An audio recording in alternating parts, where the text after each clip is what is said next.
Welcome home to philosophy, where we wonder about everything and anything is possible. Hi, I'm Dr. Robert Corey, the Laughing Philosopher.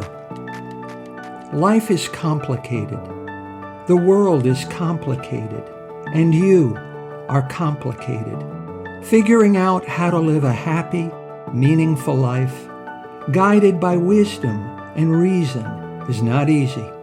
Is life a game? What is love? Should I fear death? Is this a just world? Almost from the moment of birth, you've been told how to behave, how to fit in, and how to fulfill other people's expectations.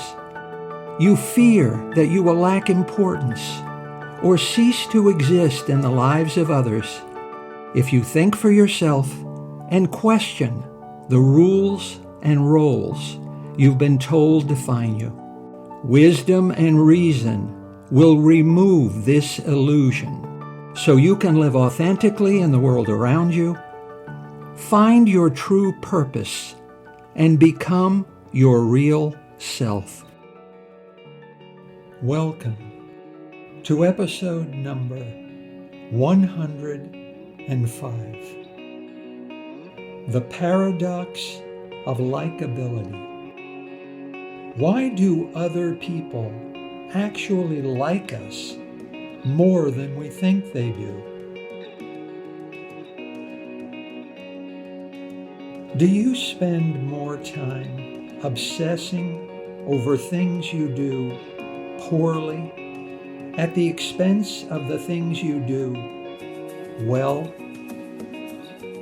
Do you lie awake at night scolding yourself for saying or doing the wrong thing at the wrong time to the wrong person?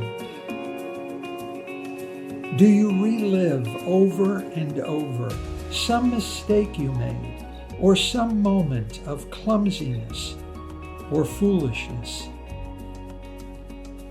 Do you often wish to do over again some important event in your life by behaving more wisely than you did?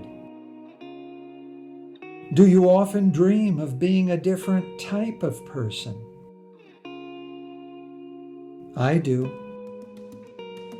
You do. We all do. Why then are we so negative about ourselves?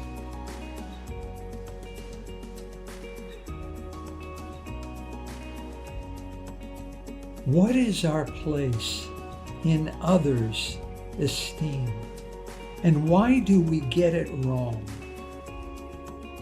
After spending nearly a decade studying the validity and accuracy of our beliefs and assumptions about the way we are perceived by others, a team of 5 social scientists, Boothby, Cooney, Mastroianni, Rees, and Sandstrom, reported their findings in April of 2024 in the highly respected journal, Harvard Business Review.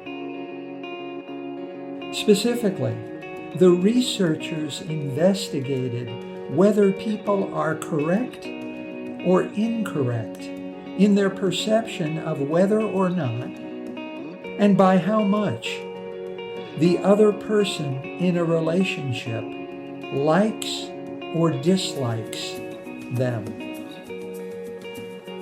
Based on tens of thousands of observations, the researchers concluded that people like us more than we think they do, and we are prone to undervalue and underestimate how much other people actually like us.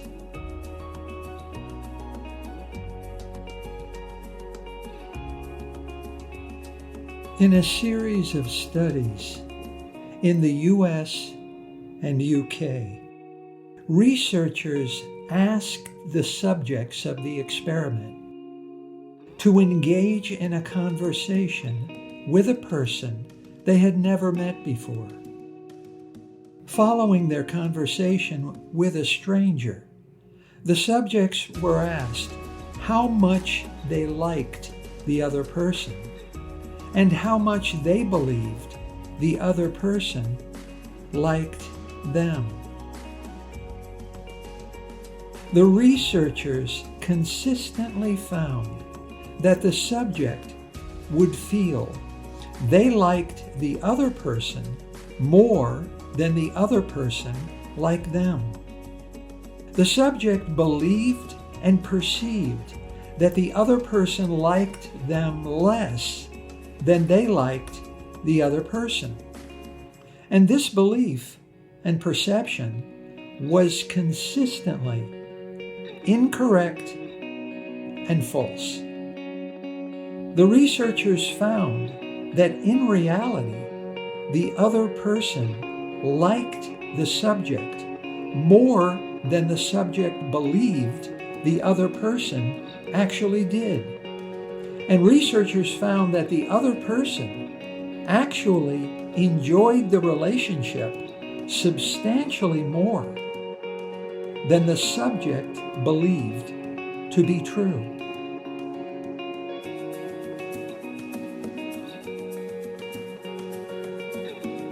Why then do we feel more negatively about ourselves than other people feel about us?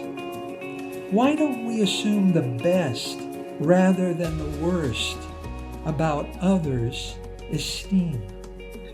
Why do we underestimate how positively, in fact, others perceive us? Why do we think too little of ourselves, miscalculating and revising downward our relationship with others? You didn't develop that negative voice in your head all by yourself. Nothing you do is good enough. You are unworthy and undeserving of good luck and good things in life. Why don't you like the person you are? What should you do when you realize you don't like yourself? You are running away from something you should be running toward. And running towards something you should be running away from. And the danger is, if you don't change direction, you will get where you're going.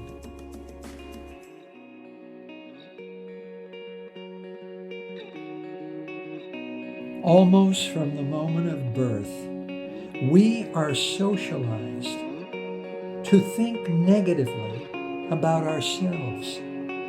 Our feelings of self-loathing and self-hatred are socially constructed and motivated. We are programmed not to like ourselves, so we naturally think other people also don't like us. It's why we lie awake at night, obsessing over the mistakes we've made and the things we've done poorly. Our negative perception of ourselves distorts our perception of how much we think other people like us and how much we feel they value our relationship. It distorts our appreciation of the things we are good at and the things we do well. We just don't like ourselves. And so our illusions about our relationships are too negative and pessimistic, and just don't agree with the reality of how accepted and esteemed we really are.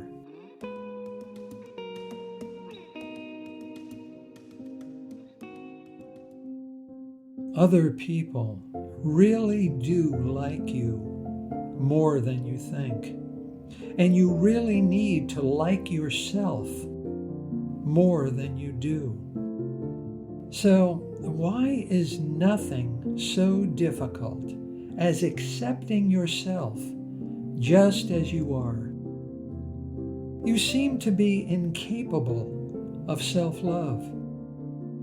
You see yourself as damaged and in need of repair. You cannot accept who and what you are. You feel incomplete and imperfect. You must strive for wholeness and perfection. You must earn self-acceptance and self-love and justify the acceptance and approval of others. You must be saved from the kind of person you are. You need a savior from yourself.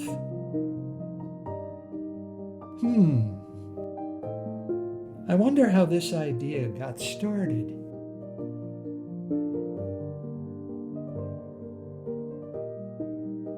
Are you tired of trying to be perfect? Perfect scores, perfect grades, perfect hair, perfect body, perfect clothes, perfect job, perfect spouse, perfect house, perfect children, perfect life. Don't be afraid of never achieving a perfect life, because there isn't one. No one is good at everything, but everyone is good at some things and a failure at others. Don't be afraid of being imperfect, because it's who and what you are. Your life is not a problem to be solved. You are not broken, and you don't need to be fixed. Everyone is imperfect, so you are normal. Just relax into the truth of what you are and what you can be. Just be satisfied to be human and be happy to achieve what you can. Remember, no matter how much success you achieve, no matter how satisfied you are with your accomplishments, and no matter how content you are with your life, someday you will have to die, and no one is remembered. Nothing you achieve is lasting, and nothing you accomplish is permanent. Let go of trying to be perfect. Let go or be dragged.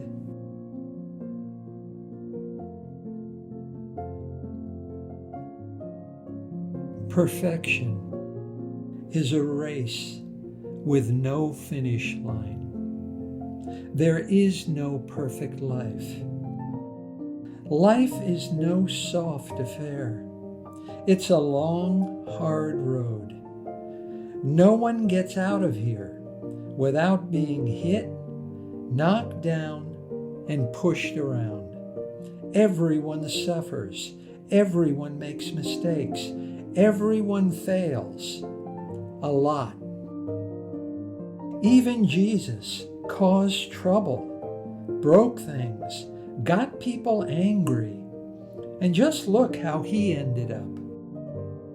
I'm not sure what Jesus was up to, but it's pretty clear he didn't have a perfect life. What would a perfect life even look like? A perfect life without pain and suffering is not without risk. Risk-taking may lead to failure, but success is impossible without it.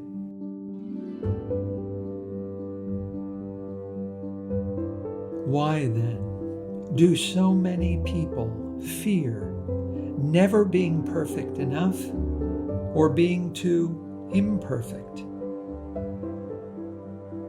It In our heart, we know we're imperfect. Everyone grows tired and feels like giving up. We all have negative qualities. There's nothing unique or special about your negativity. I promise you, it's just a story we tell ourselves about ourselves. Why can't we just relax into that truth and try to be happy, striving for and achieving whatever we reasonably can? Salvador Dali said, "Have no fear of perfection. You'll never reach it. You need to stop running away from the reality of imperfection and stop chasing the dream of perfection. You need to embrace who you are and let go of the fantasies and illusions you have about yourself. Be gentle with yourself." Kierkegaard said, "Don't forget to love yourself."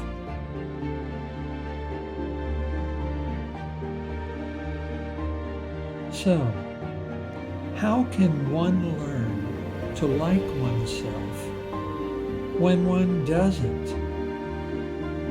The solution is found inside ourselves, in our own thoughts and actions, right here and now.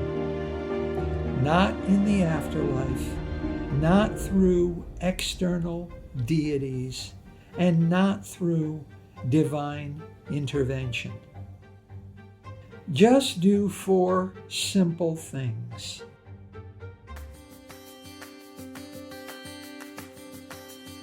First, strive to be happy.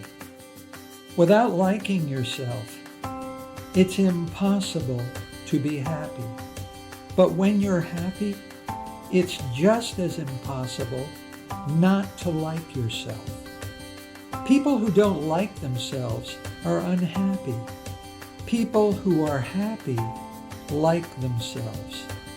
Happiness, not perfection, is the sole aim of living. Strangely, whenever they're happy, many people experience a profound sense of guilt and shame. The guilty don't merely flagellate themselves, but also thrust themselves in the way of suffering and bad luck, living as if they're a character in a novel by Thomas Hardy. Happiness was but the occasional episode in a general drama of pain. The last line of my favorite Hardy novel, The Mayor of Casterbridge. So, instead of happiness, such people become addicted to pleasure. Happiness is just too painful. They strive to be happy without happiness. Sadly, just as a picture of an umbrella is not a real umbrella, pleasure is not happiness. Strive to be truly happy. Happiness is simple. We just make it complicated. To be happy right now, do something you love. Do something you're good at. And do something that makes someone else's life a softer place. You will be happy and you will like yourself. I promise you.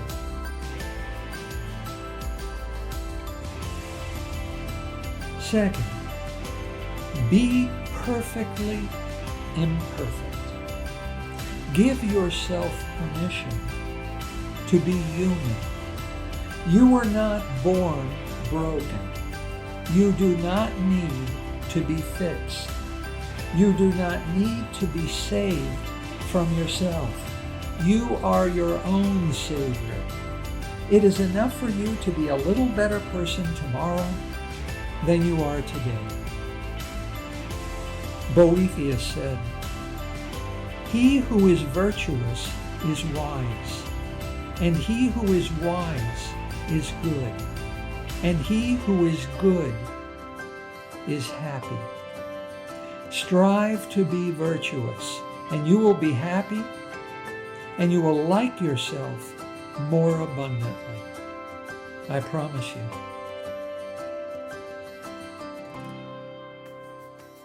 Third, do something.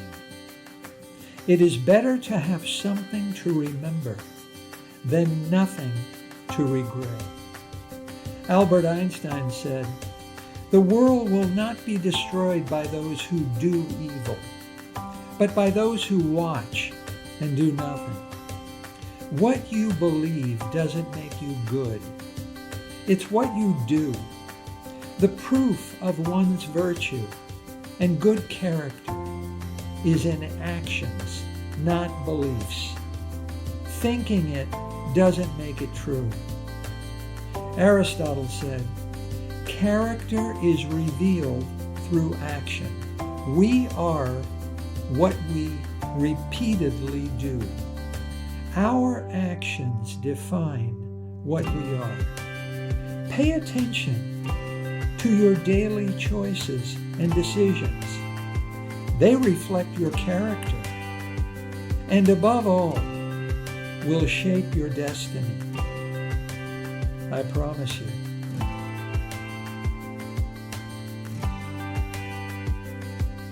And fourth, think for yourself.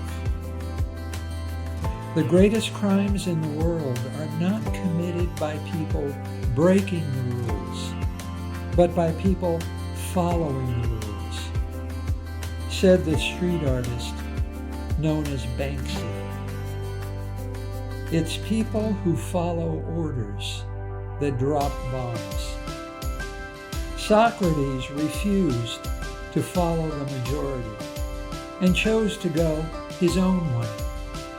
Jesus refused to accept the structures of his society and chose to think for himself.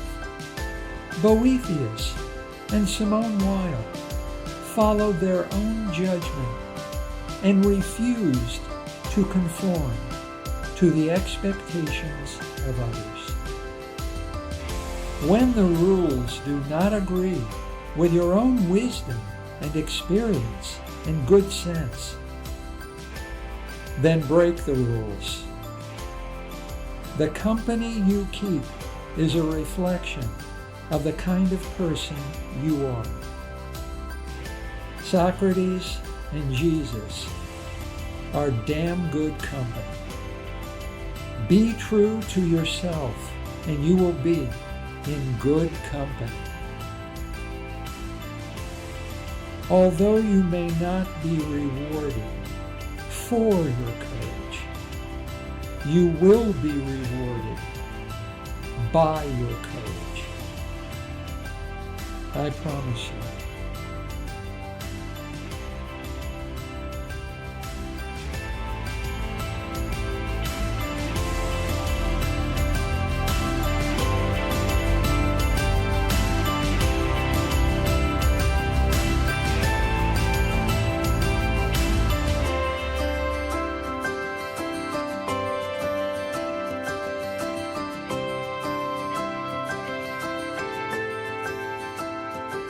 Thank you for listening. I hope you will take what you've learned and be a better person. Think for yourself. Question everything. Accept nothing that does not agree with your own reason and good sense. And I promise you, despite its sham and drudgery, you will get on pretty well in this crazy world. I'm Dr. Robert Corey. Until we meet again, be good.